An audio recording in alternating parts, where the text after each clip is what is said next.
What's going on, guys? Today I decided to get me a new Snap-on light. Haven't bought a new light in a while, so I felt I deserved to blow some money today. I've had its baby brother for years and years now, and this light has been nothing but awesome to me. So let's go ahead. Right here's the part number on that new light I got for everyone wondering what that is. This old light, I believe, is only 400 lumens. It does the 360-degree rotate, just like the big one.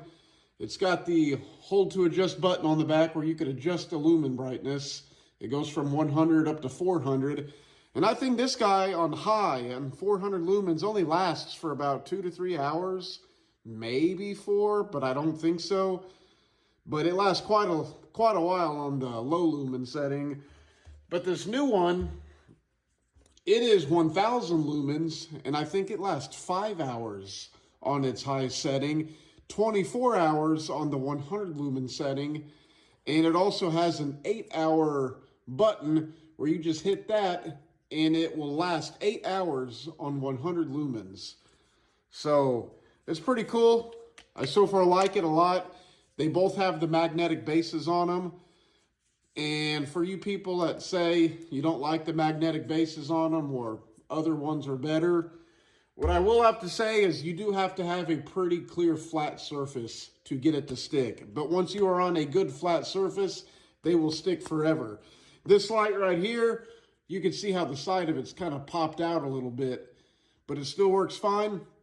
I left this on the bottom of a frameless in-dump trailer a long time ago, and it was gone for 7 or 8 months. I never found it, had no clue where I actually even left it until another coworker found it 7 or 8 months later.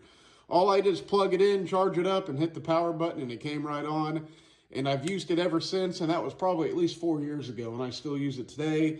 I've had no problems with it. It went through all the elements on the bottom of that semi-trailer for a long time.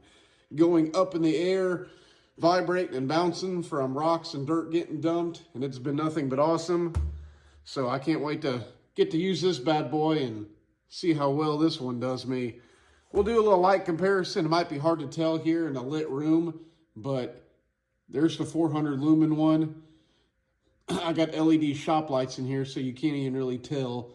But then I'll turn this guy on, and you can see it is a world of a difference, so compared to this one. So thank you guys for watching. This is my new Snap-on light.